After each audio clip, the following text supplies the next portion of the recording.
예, 하나님 말씀 봅니다. 하나님 말씀 로마서 3장 27절에서 31절까지 보겠습니다.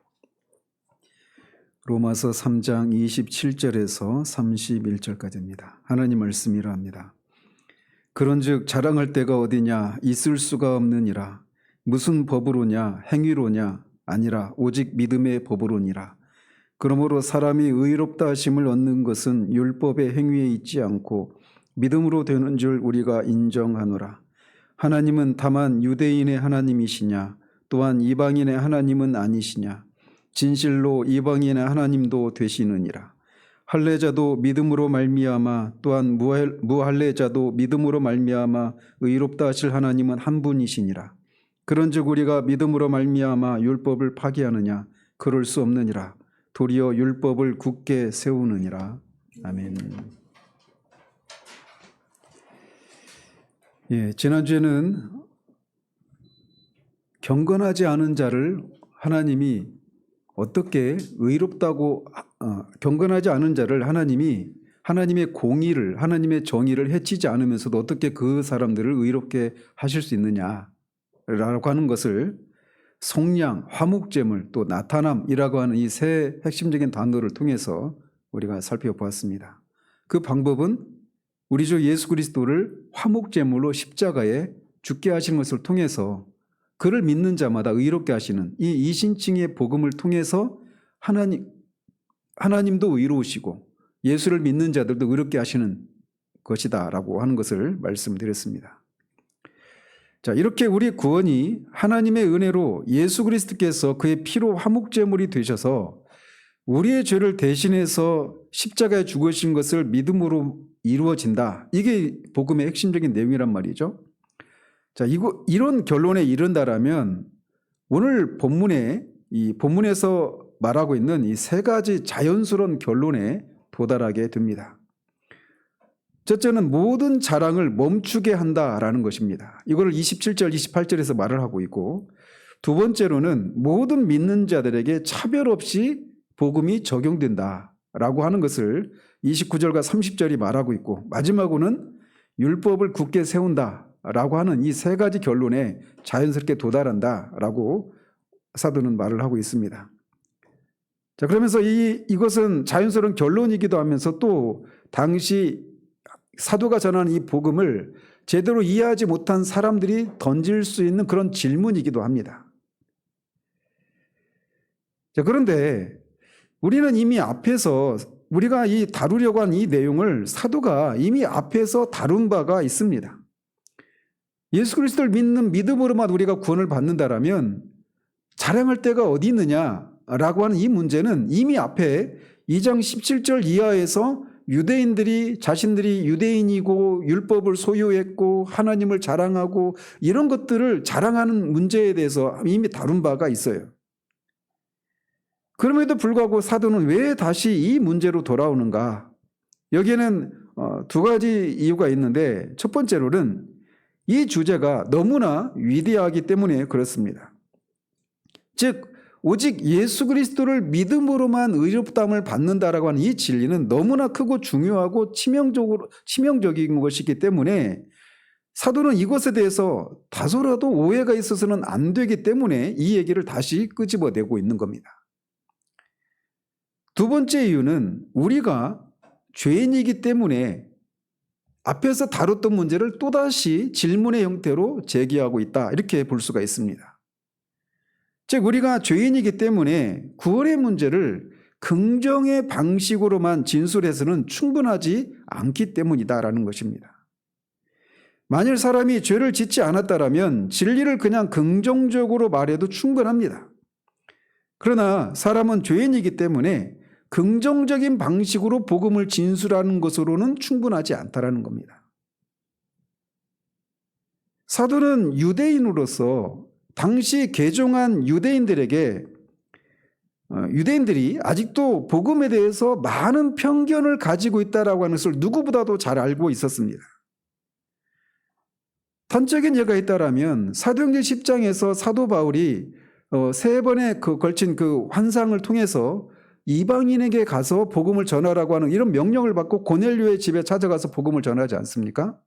그리고 바로 11장에서는 유대인들이 그것을 지켜봤던 유대인들이 사도 베드로에게 네가 유대인인데 어떻게 이방인과 가서 이방인에게 가서 그렇게 그들과 식사도 하고 교제를 나눌 수 있느냐 이렇게 책망을 한 것에 대해서 베드로가 자신이 왜 그렇게 가야만 했는지 자초지종을 설명하고 변명할 필요가 있었습니다. 당시 유대인들이 그런 상황이었어요. 그리고 심지어는 사도 베드로 자신도 갈라디아서 2장에 보면 그가 안디옥에 있을 때 이방인들과 같이 식사를 하고 있는데 이 야고보 사도가 보낸 이 예루살렘에서 온 그 사람들이 오니까 이방인들과 같이 식사를 하지 않은 것처럼 그 자리를 막 몰래 빨리 황급히 떠나는 그런 일이 있어가지고 같은 자리에 있었던 바나바도 외식을 하고 그런 일이 있어서 그것을 가지고 사도 바울이 공개적인 자리에서 사도 베드로를 그렇게 책망을 하는 그런 일도 있었단 말이에요. 왜? 사도 베드로 자신도 여전히 이 구약에 유대인들이 가지고 있었던 어떤 편견에 사로잡혀 있었던 것입니다. 그래서 베드로의 그 행동은 오직 유대인이나 이방인이나 오직 예수 그리스도를 믿음으로만 구원을 받는다라고 하는 이 복음을 그의 행동이 해치는 것이었기 때문에 사도 바울이 나이로는 어리고 또 사도로 부르심을 받은 것도 뒤에 있었던 일임에도 불구하고 공개적인 자리에서 사도 베드로를 책망을 했던 것입니다. 그게 지금 당시 유대인들이 처한 그런 상황이었어요.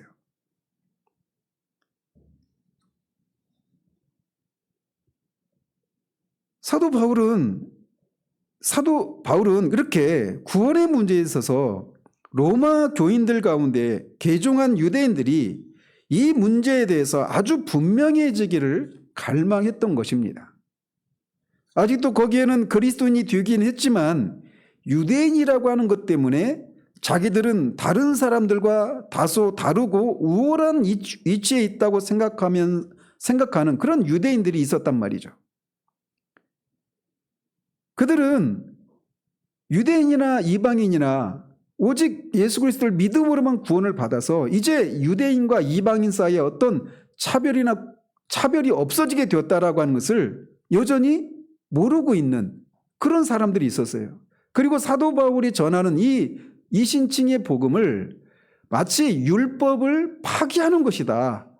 율법을 아무것도 아닌 것으로 만든다. 그래서 예수 그리스도를 믿으면 이제 마음대로 살아도 된다. 이런 생각을 불러일으키는 그런 가르침을 전하고 있다고 오해하는 사람들이 있었기 때문에 이 문제에 대해서 사도는 다시 한번 분명히 할 필요가 있었던 것입니다.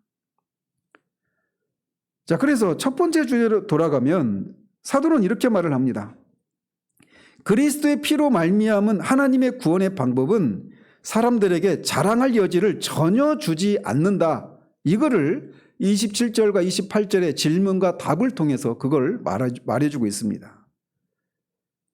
그런즉 자랑할 때가 어디냐? 있을 수가 없느니라.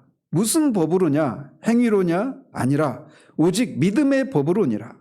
그러므로 사람이 의롭다 하심을 얻는 것은 율법의 행위에 있지 않고 믿음으로 되는 줄 우리가 인정하노라. 사도가 여기서 지금 염두에 두고 있는 것은 2장 17절 이하에서 유대인들이 자랑거리로 삼고 있는 그런 내용들입니다. 유대인들은 자신들이 민족적으로, 문화적으로, 종교적으로 이방인들보다 우월하다라고 생각을 했습니다. 그래서 이방인들을 개라고 그렇게 여길 정도로 자신들은 하나님의 택함 받은 선민들이고 자신들 이외에 다른 이방인들은 다 지옥의 땔감 정도로 쓰임받을 받기 위해서 지음받은 그런 사람이라고 하는 그런 생각을 가질 정도로 자기 자신들의 어떤 특권을 굉장히 자랑거리로 삼고 있었어요. 그들은 자신들만 하나님의 특별한 보호와 총애를 받는 존재라고 생각을 했던 겁니다. 그래서 바울은 2장 17절 23절에서 이 유대인들을 규정하기를 그들은 율법을 소유하고 율법을 소유한 것을 자랑하고 하나님을 자랑거리로 삼고 있는 그런 사람들이라고 그렇게 규정을 했던 것입니다. 그렇지만 유대인은 그런 외적인 특권만을 자랑거리로 삼고 있었던 것이 아닙니다. 그들은 개인적인 의, 그것도 자랑스럽게 여겼습니다. 대표적인 사람이 있다면 이 로마서를 쓰고 있는 사도 바울이 그리스도 밖에 있었을 때 그런 모습을 보였던 전형적인 유대인이었습니다. 빌립보서 3장 4절 이하에 보면 자신은 난지 8일 만에 할례를 받은 사람이요 베냐민 지파요 히브리인 중에 히브리인이다 이렇게 말을 하고 율법으로는 바리새인이다 이렇게 말을 하면서 율법의 의로는 흠이 없는 사람이었다 이렇게 자신을 그렇게 생각했었노라고 얘기하고 있습니다. 즉 그는 그리스도인으로서 그리스도 예수로 자랑하기 전까지는 이런 것들을 자랑거리로 삼고 있었던 사람이었어요. 그런데 이렇게 자랑하는 행위는 유대인들에게만 국한된 것이 아니었습니다. 이방인들의 특징 역시 1장 30절에 보면 능욕하는 자요 교만한 자요 자랑하는 자였다 이렇게 말을 하고 있어서 모든 인간이 상습적으로 자랑하는 사람들이다라고 하는 것을 우리에게 말해주고 있는 겁니다. 자랑하는 것 이것은 우리의 타락한 자기 중심성을 나타내는 말입니다. 우리도 마찬가지예요. 어떤 사람이 다른 사람에 비해서 열등감에 막 시달리고 있는 그런 사람마저도 다른 사람에게는 없는 오직 자기에게만 있는 그 무슨 자랑거리가 있습니다. 누구나 다 그런 자랑거리가 있어요.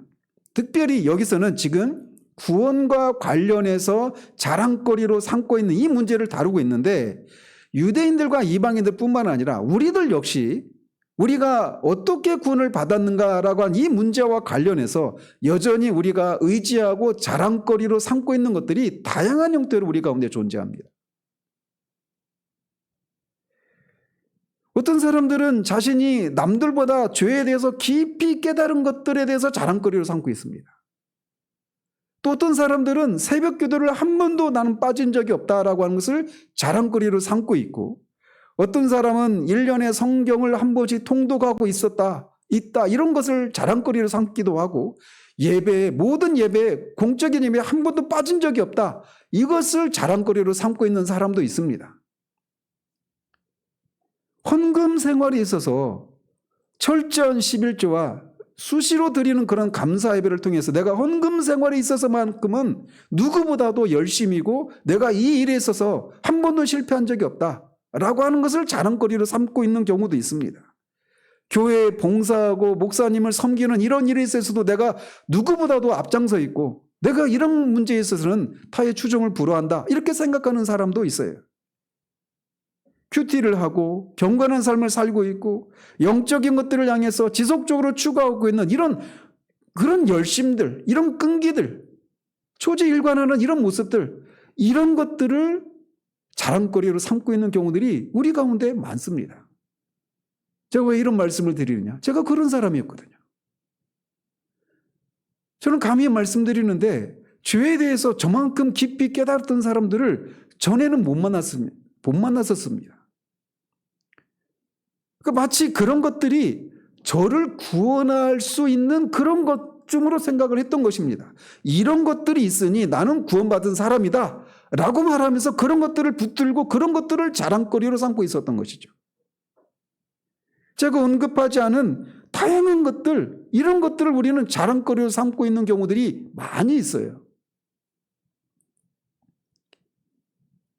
우리가 구원받은 것을 오직 우리 주 예수 그리스도께서 십자가에서 우리의 죄를 위해서 대속의 죽으심을 죽으신 것만을 의지하지 않고 내가 무엇인가 경험하고 행했던 어떤 것들을 의지하고 자랑거리로 삼고 있다라면 우리는 여전히 오직 은혜로 오직 믿음으로 구원에 이른다라고 하는 이 진리를 온전히 이해하지 못하고 있는 것을 나타내고 있는 것입니다.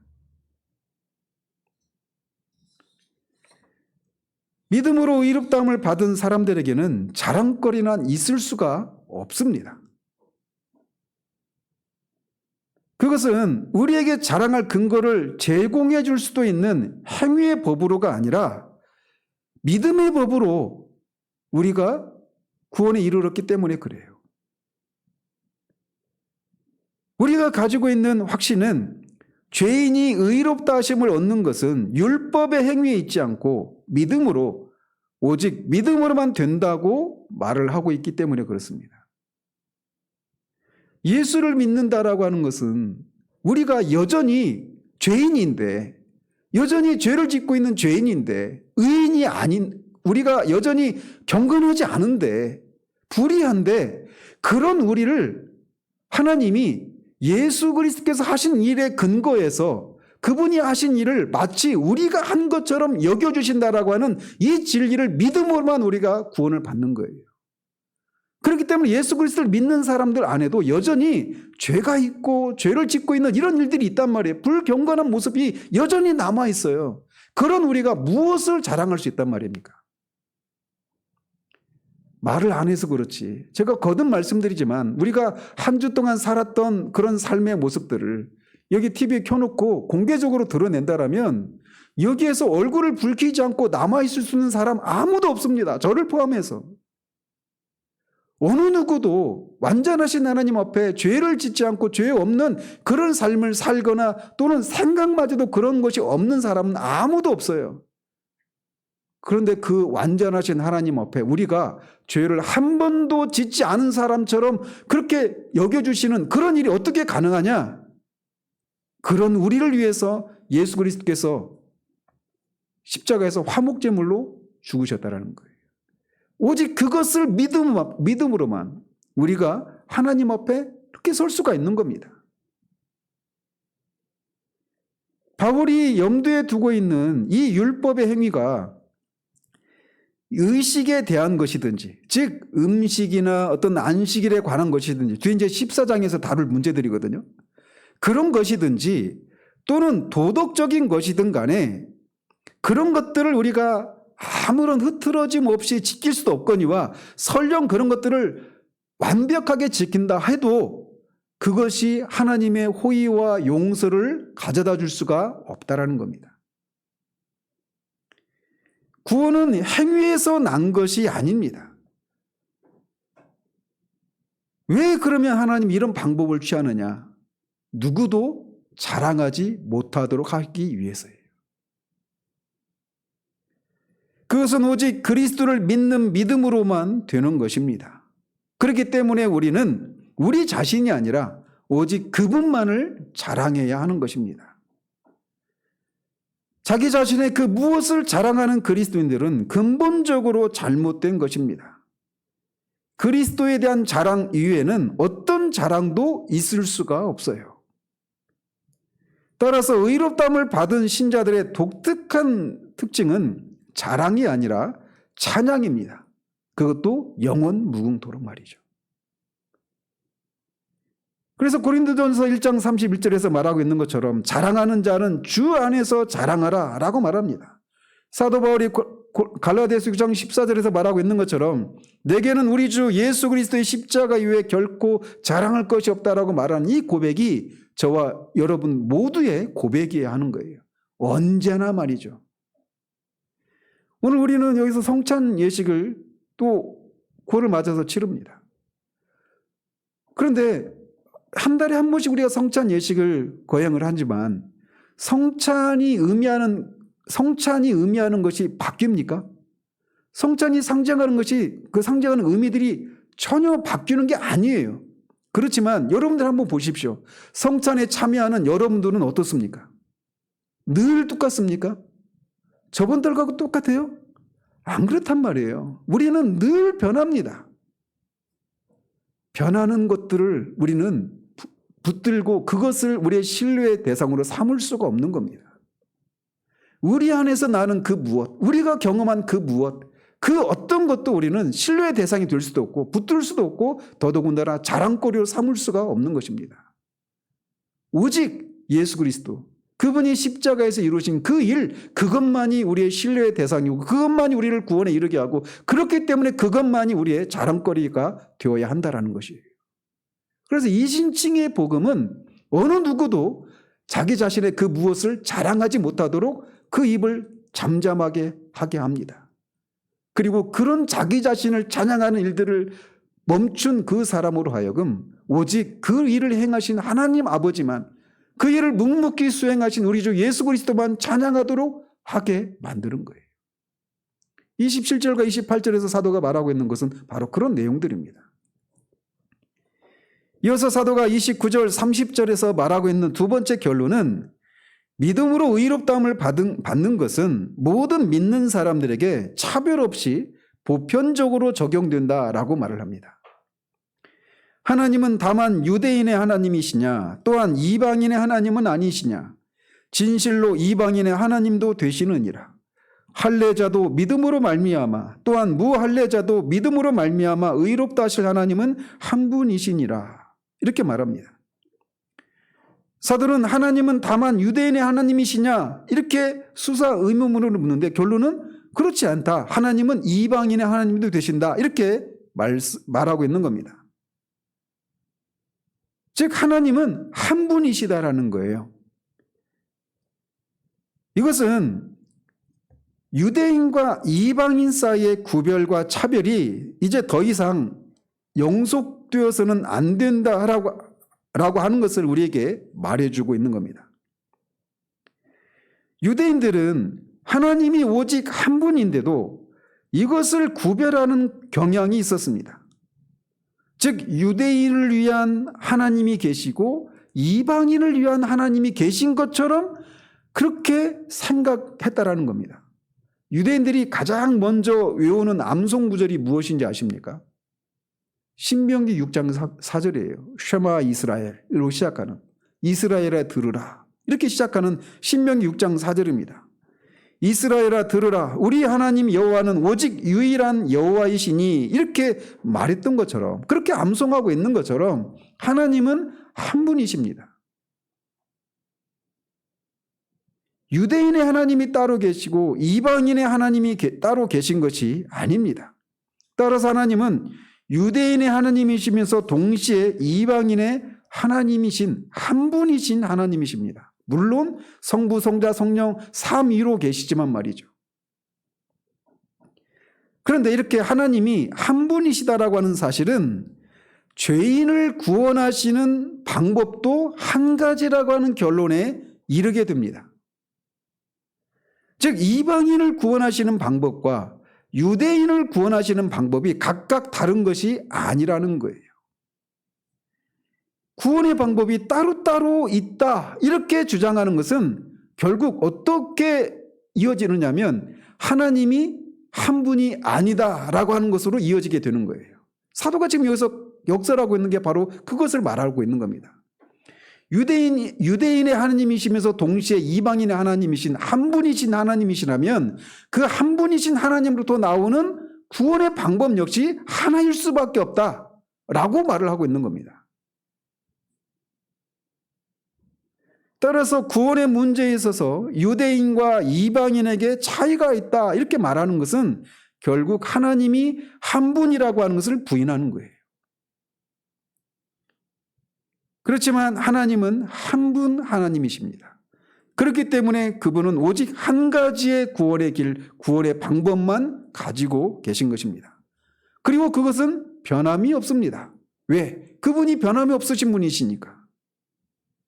그런 의미에서 우리는 주 예수 그리스도를 세상의 구세주다 이렇게 말할 수 있는 겁니다. 유대인의 구세주, 이방인의 구세주 그렇게 따로 구별해서 부르는 게 아니라 세상의 구세주라고 이렇게 부를 수 있는 이유가 바로 그분만이 이방인과 유대인 중에 믿는 자들을 구원하시는 유일한 구세주이시기 때문에 이렇게 부를 수 있는 것이죠. 바울 사도가 강조하고 있는 것은 구원의 길은 오직 하나뿐이고 그 한 길은 구원받는 모든 사람에게 해당된다라고 하는 사실입니다. 거기에는 다른 길이 없고 이 길밖에는 달리 선택할 여지가 없는 겁니다. 우리는 바울 사도가 복음 전도의 초기에 이것을 이렇게 기정사실화 시키고 있는 것이 얼마나 귀중한 일이었는가를 우리는 알아야 합니다.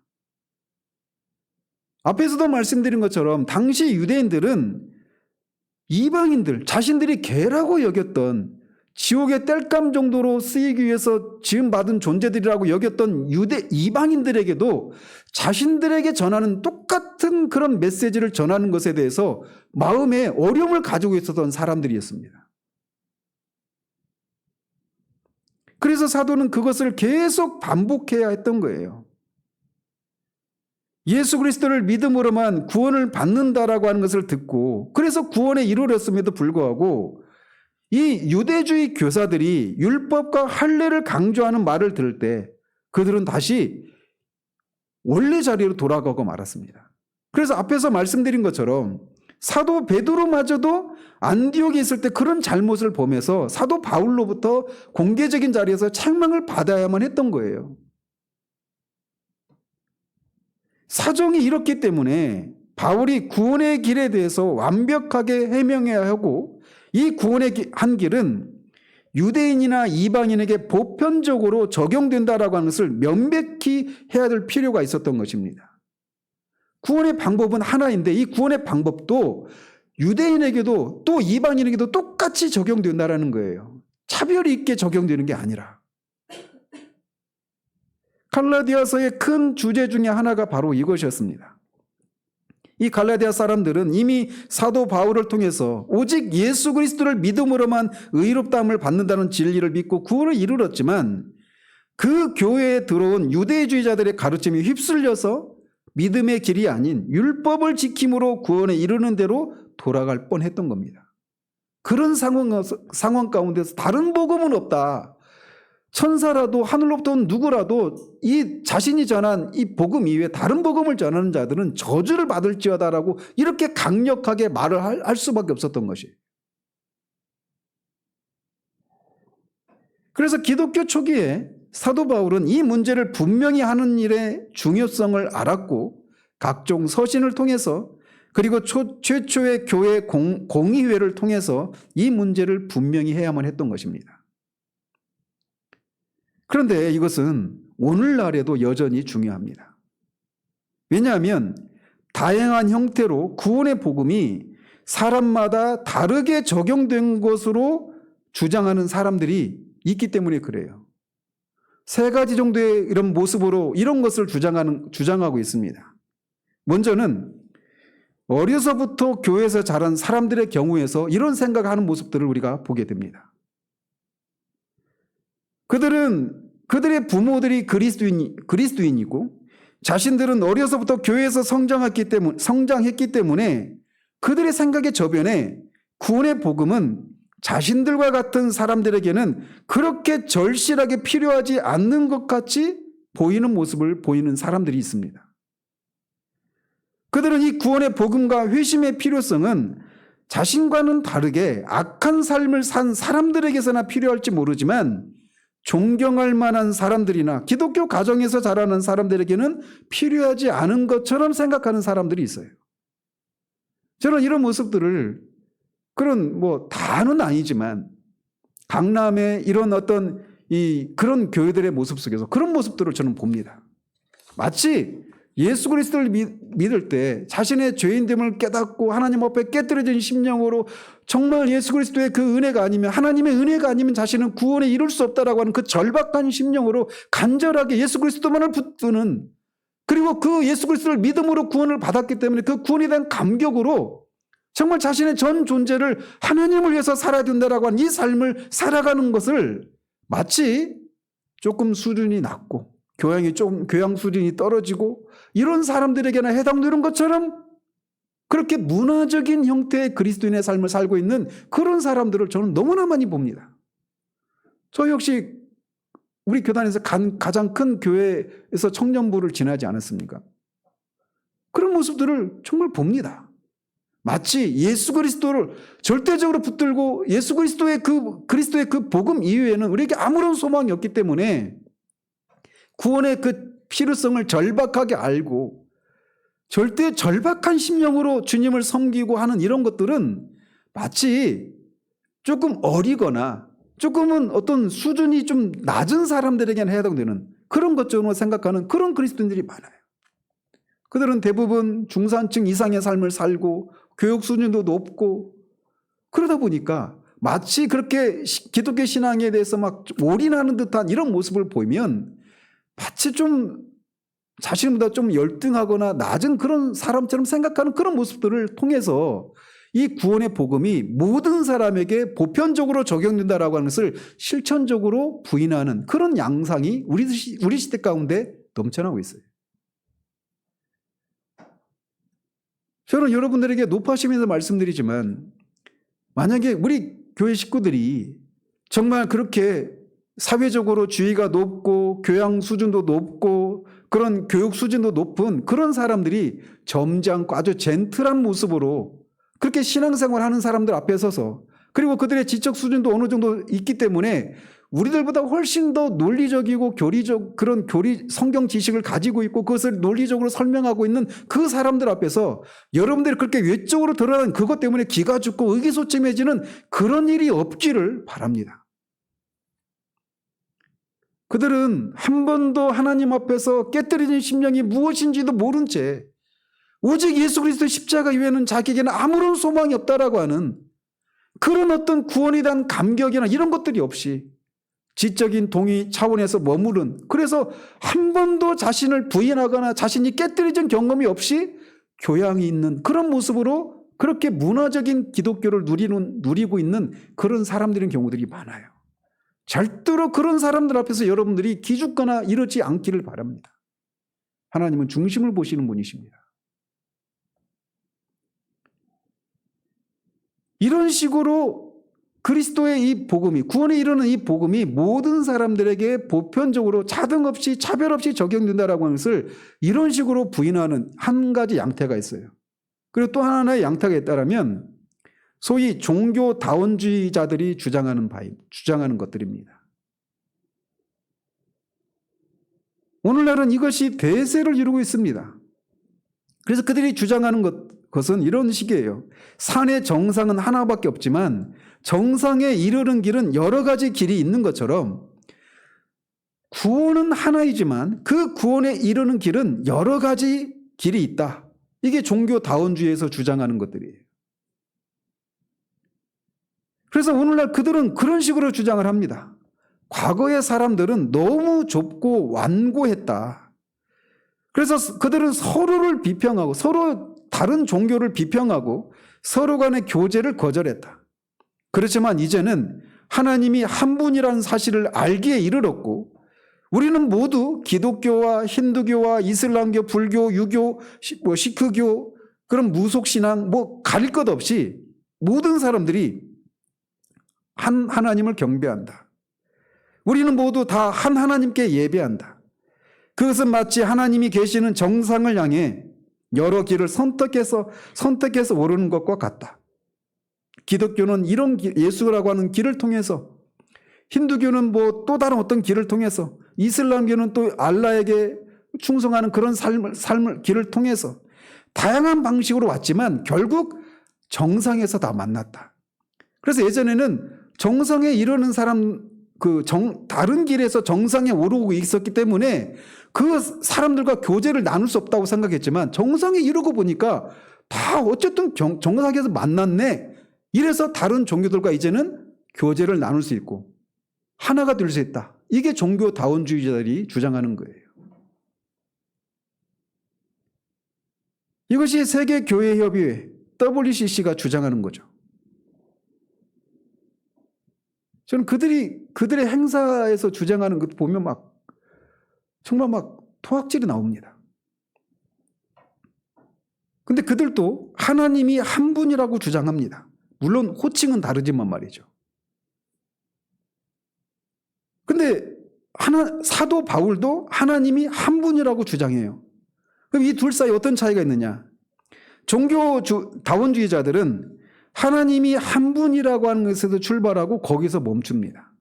근데 사도 바울은 하나님이 한 분이라고 하는 것에서 출발하고 거기서 멈추는 것이 아니라 하나님이 한 분이시기 때문에 구원에 이르는 길도 하나다라고 하는 사실을 언급하는 것에서 차이가 있는 거예요. 하나님께 이르는 길은 많지 않습니다. 오직 한 길만 있을 뿐입니다. 유대인이나 이방인이나 모두가 오직 그 한 길로 가야 합니다. 왜? 하나님은 한 분이시기 때문에 그분이 내신 구원의 길 역시 하나뿐이기 때문에 그렇습니다. 하나님께서 화목제물로 세우신 분은 우리 주 예수 그리스도 한 분이십니다. 그리고 그것이 하나님의 구원의 오직 유일한 하나의 길입니다. 그렇기 때문에 우리는 하나님께 이르는 길은 오직 하나이고 하나님을 아는 길도 오직 하나라고 주장하는 것을 주저해서는 안 됩니다. 이런 주장을 하는 것이 사람들이 우리를 독선적이다, 배타적이다, 너무 무례하다 이런 얘기를 해도 어쩔 수가 없습니다. 이게 진리이니까. 진리는 언제나 독선적일 수밖에 없습니다. 진리는 언제나 배타적일 수밖에 없는 거예요. 주님은 나는 길이요 진리요 생명이니 나로 말미암지 않고는 아버지께로 올 자가 없느니라고 말씀하십니다. 바로 이 유일한 길이신 예수 그리스도를 통하지 않고는 아무도 하나님께 올 수가 없습니다. 그렇기 때문에 우리는 다른 구원의 길을 제시하는 사람들과 영적인 교제를 나눌 수가 없는 겁니다. 그들은 먼저 하나님께 가기 전에 그리스도께 나와야 합니다. 하나님의 백성이요 시민된 우리들과 교제를 나누기 전에 먼저 그리스도께 나가서 하나님과 화해를 이루는 일이 있어야만 하는 거예요. WCC와 같은 단체는 복음을 부인하는 것입니다. 하나님께 이르는 길은 오직 하나밖에 없고 다른 길은 없습니다. 어느 누구도 하나님께서 친히 약속하신 오직 이 한 길을 통하지 않고서 하나님을 안다, 하나님과 화해를 이루었다 이런 것은 있을 수가 없습니다. 하나님은 한 분이시요 또 하나님과 사람 사이의 중보도 한 분이시니 곧 사람이신 그리스도 예수라. 오직 그분만이 유일한 중보자이십니다. 자, 이런 식으로 구원의 복음을 차별 없이 적용된다라고 하는 것을 부인하는 이런 시대를 우리가 살고 있어요. 근데 또 하나 양태가 있습니다. 뭐냐면 복음이 여러 가지가 있다고 주장하는 것 역시 사도가 여기서 말하고 있는 것을 부인하고 있다는 겁니다. 주로 세대주의자들에게서 발견되는데 어떤 사람들은 복음이 여러 개라고 가르칩니다. 제가 언제 한번 말씀드렸죠. 그들의 주장이 한 가지로 통일되어 있지 않아요. 그런데 이제 대체적으로 보면 이렇습니다. 그들은 하나님의 은혜의 복음과 천국 복음, 영광의 복음, 영원한 복음 이런 식으로 복음이 여러 가지가 있다고 주장을 합니다. 그들은 주장하기를 우리 주님이 초림하셨을 때 세례 요한처럼 천국 복음을 전파하셨다라고 성경이 말하지 않습니까? 그래서 처음에 유대인들에게 예수님이 오셔서 천국 복음을 전파했다라는 겁니다. 근데 유대인들이 그걸 부인하고 예수님을 십자가에 못 박아 죽이시니까 하나님이 그 다음에 제시한 복음이 뭐냐? 우리가 알고 있는 은혜의 복음, 예수 그리스도의 십자가의 대속의 죽으심을 믿음으로만 의롭다함을 받는다라고 하는 이 복음을 제시했다라는 거예요. 그래서 지금은 은혜의 복음의 시대라는 겁니다. 언제까지? 예수 그리스도께서 재림하시기 전까지. 그래서 재림하시기 전에 7년 대환란이 있잖아요. 물론 7년이 그 문자적인 7년은 아니지만 세대주의자들은 그걸 문자적으로 믿어요. 근데 어쨌든 이 7년 대환란 전에 유대인들이 대대적인 회심을 합니다. 근데 그들이 어떤 복음으로 회심을 하느냐? 처음에 예수님이 오셔서 전했던 천국 복음을 통해서 회심을 한다라고 말을 하고 있어요. 우리가 믿는 은혜 복음, 이 은혜 복음으로 의롭다함을 받고 구원에 이르는 것이 아니라 예수님이 처음에 오셔서 전했던 천국 복음, 즉 그들은 천국 복음과 은혜 복음을 구별하고 다른 것이라고 생각한단 말이죠. 근데 이런 주장은 결국 예수 그리스도를 믿음으로만 구원을 받는 그 길 이외에 다른 길이 있다라고 하는 것을 주장하는 거예요. 그리고 이 천년 왕국 시대가 되면 영광의 복음이고 새하늘과 새 땅에서는 영원한 복음의 시대 이런 식으로 구분을 한단 말이죠. 근데 그건 역시 구원이 오직 유대인이나 이방인이나 어느 시대의 사람들이든지 똑같이 보편적으로 차별 없이 적용된다라고 하는 이 진리를 부인하는 것이에요.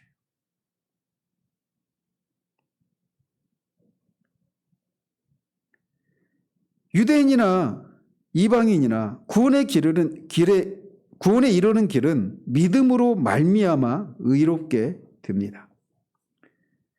복음이 하나이고 구원의 길이 하나이고 유대인이나 이방인이나 믿음으로 말미암아 의롭다함을 받는다라고 하는 것은 결국 유대인과 이방인의 차별이 사라졌고 영원히 가버렸다고 하는 것을 의미하는 겁니다. 그래서 에베소서 2장에서도 예수 그리스도 안에서 이방인과 유대인 사이에 막혔던 담이 허물어지고 그리스도 안에서 그들이 하나가 되었다라고 말을 하는 겁니다. 이 똑같은 진리가 우리 사람 사이에 있는 모든 구별에 적용되어야 합니다. 인종 간에, 국적 간에, 계층 간에, 성별 간에, 연령 등 어떤 것이든 간에 이 모든 것에 적용이 되는 거예요. 그리스도 안에서 모든 사람이 하나라는 것입니다. 그래서 우리가 하나 되어야 할 이유는 뭐냐?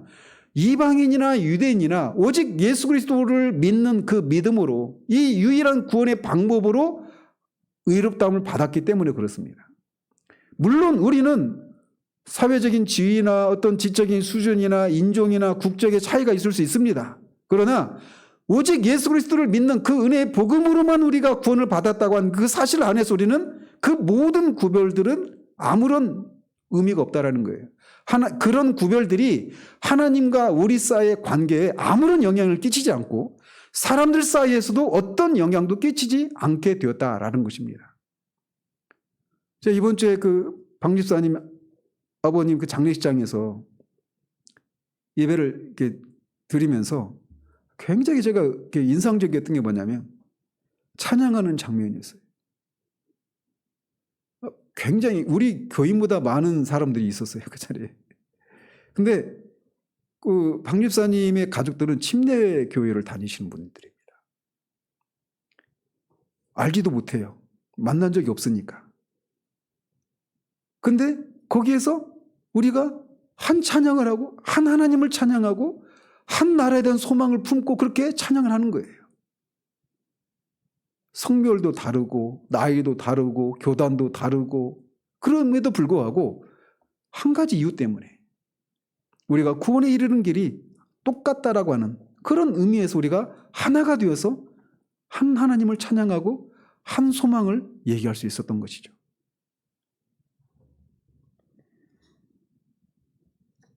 그리스도의 십자가 아래에서 그리고 그분을 믿는 믿음을 통해 우리는 모두 완전히 동등한 존재가 되는 겁니다.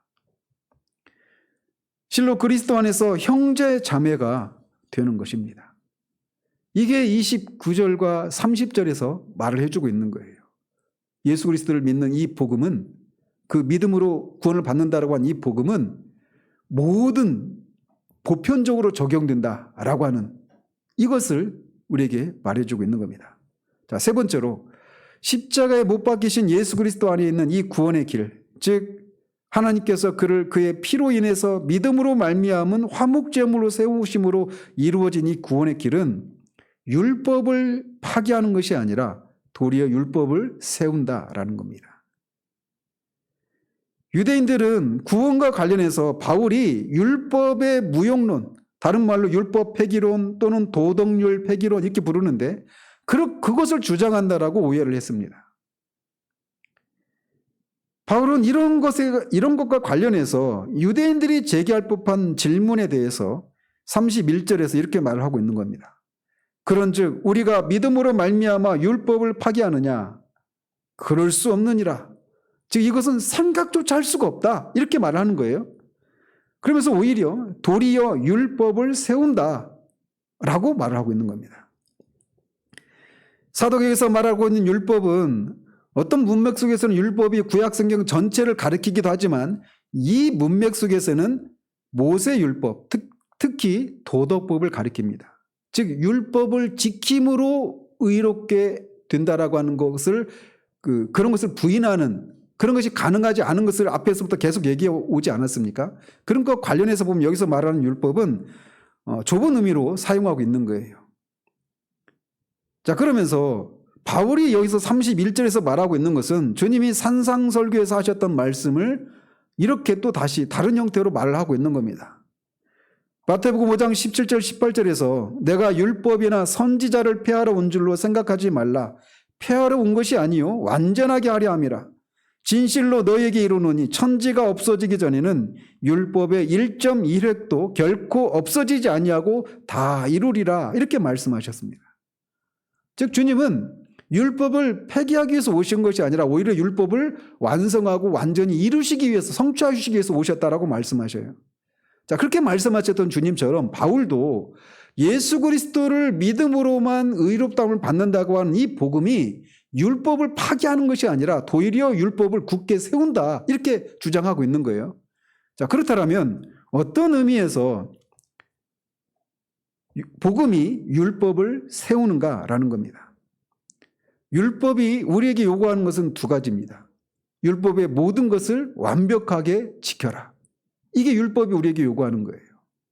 그리고 또 하나는 율법을 지키지 않은 것에 대해서 반드시 심판을 받아야 된다.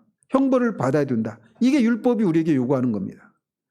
근데 그 율법의 요구를 주님이 완벽하게 성취하셨다는 거예요. 그래서 주님이 성육신하신 순간부터 십자가에 죽기까지 그분은 죄가 없으신 분임에도 불구하고 율법을 제정하신 분이심에도 불구하고 여자에게서 나와서 율법 아래로 나오셨습니다.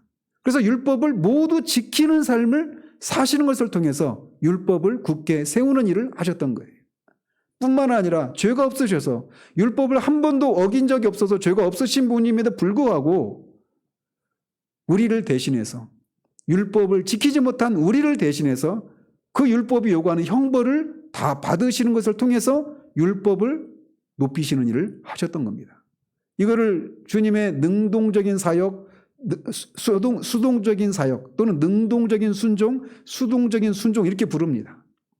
율법을 능동적으로 지키셔서 얻으신 의, 그리고 율법을 지키지 못한 것에 대해서 형벌을 받으신, 대신 받으시는 것을 받으시는 이 수동적인 순종, 이것을 통해서 우리의 죄를 용서해 주시고 우리에게 율법을 완전히 지킨 자에게 주시는 그 생명을, 영생을 우리에게 주실 수 있게 되었다. 이렇게 말하고 있는 거예요. 그것을 통해서 율법을 높이셨다. 이렇게 말하고 있는 겁니다. 그런데 이런 순종을 통해서 다음과 같은 면에서 또 율법을 세우시는 일을 하셨습니다. 첫째는 주 예수 그리스도는 그의 행하심으로 전에 율법이 말한 것보다 더 분명하게 하나님의 거룩과 의를 확증하시고 나타내 보이셨다는 거예요. 즉 율법이 우리에게 말해주는 건 뭐냐? 하나님은 거룩하신 분이시고 의로운 분이시다라고 하는 것을 말해준단 말이에요. 율법이.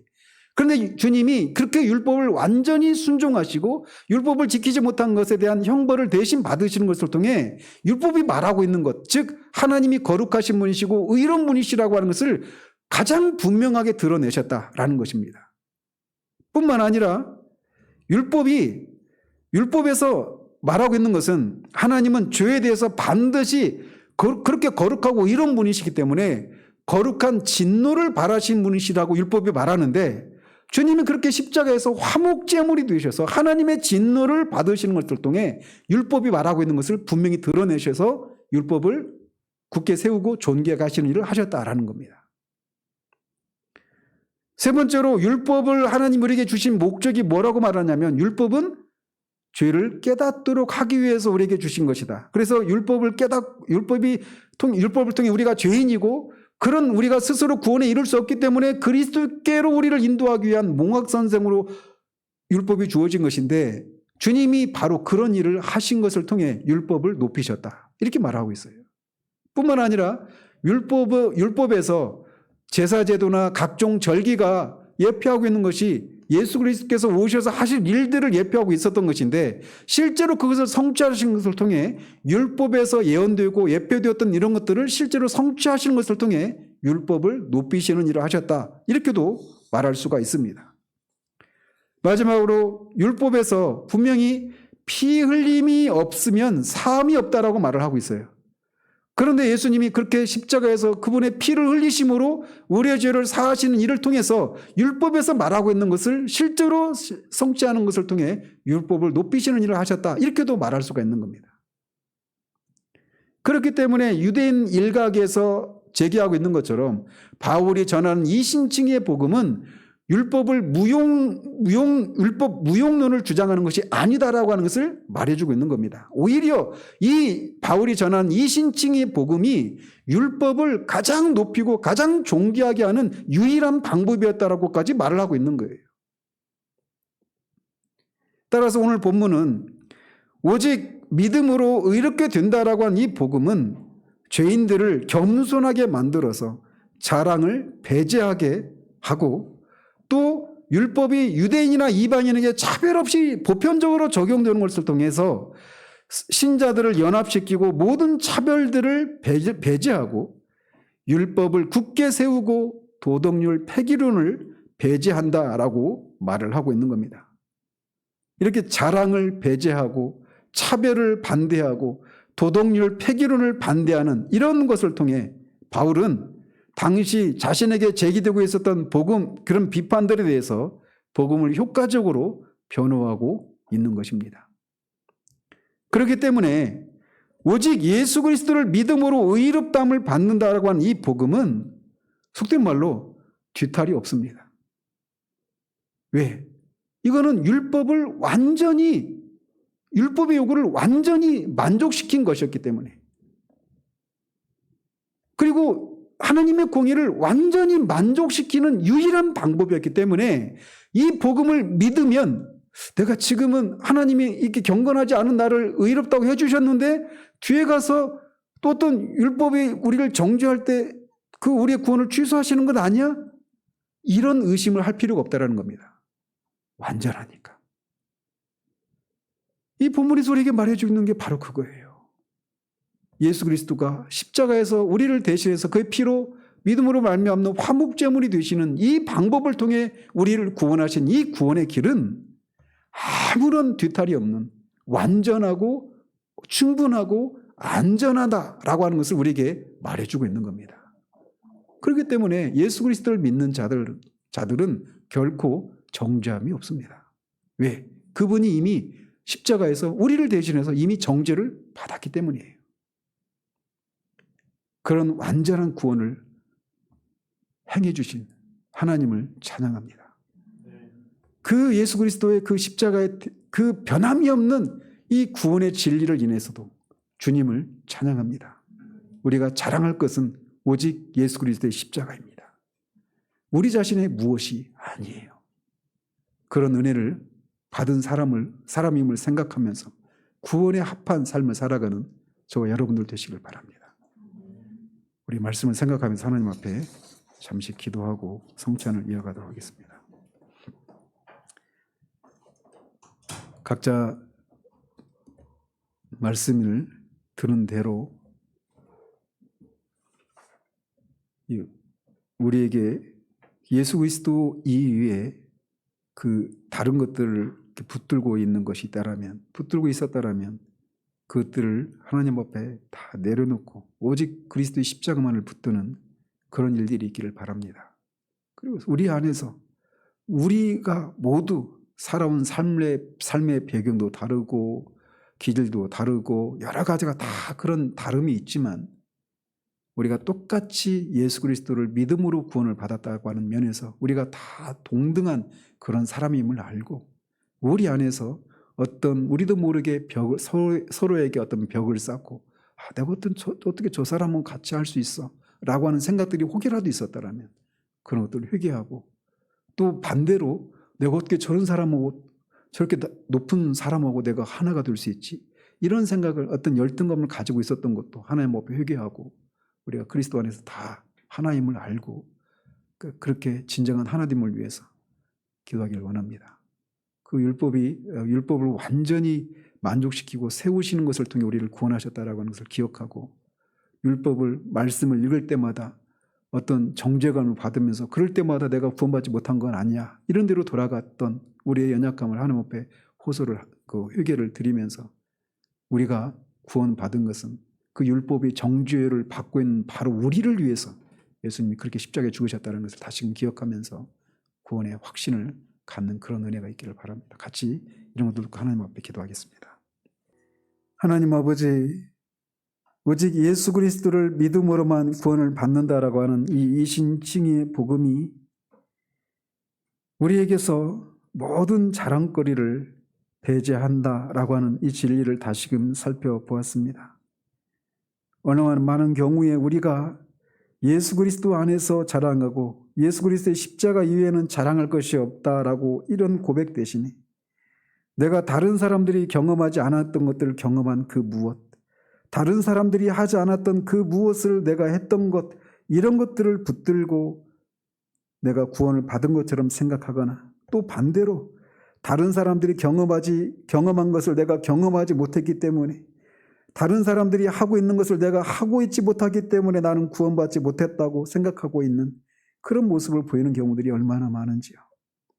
우리가 의롭다함을 받을 수 있는 유일한 길은 하나님 앞에 전혀 세워줄 수 없는 우리를 위해서 예수 그리스도께서 십자가에서 대속의 죽으심을 죽으신 것을 믿음으로만 우리가 하나님 앞에 의롭다함을 받을 수 있다는 것을 늘 기억하는 우리들 될 수 있도록 도와주시옵소서.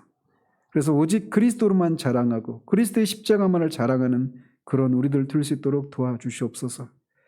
그리고 여기에 모여있는 우리가 다 사람마다 기질도 다르고 성별도 다르고 출신 배경이나 사회적인 지위나 어떤 지적인 수준이나 이 모든 것들이 다 차이가 있지만 우리가 예수 그리스도를 믿음으로 구원을 받았다고 하는 이 동등한 진리 앞에서 우리가 하나님을 알고 우리 안에 우리도 모르게 가지고 있었던 어떤 벽들이 허물어지는 일들이 있기를 원합니다.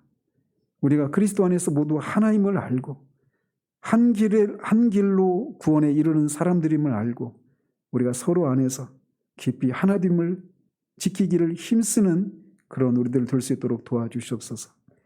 우리가 받은 바 이 구원이 율법이 요구하는 것들은 뒤로 한 채 그냥 그렇게 하나님이 우리에게 베푸신 것이 아니라 율법이 요구하는 것을 완벽하게 우리를 대신해서 예수 그리스도께서 지키신 것을 통해 율법을 세우는 것을 통해 우리에게 주어진 구원임을 기억하고 우리가 받은 바 구원이 예수 그리스도께서 하신 그 완벽한 일에 근거한 것이기에 우리 자신 안에 있는 그 무엇을 인해서 구원의 확신을 누리지 못하는 그런 일이 없기를 소원합니다. 이런 완벽하고 완전하고 안전한 구원의 길을 계획하시고 실천하시고 그것을 우리에게 적용하신 성삼위 하나님께 영광과 찬송을 올려드립니다. 우리 주 예수 그리스도 이름으로 기도합니다. 아멘.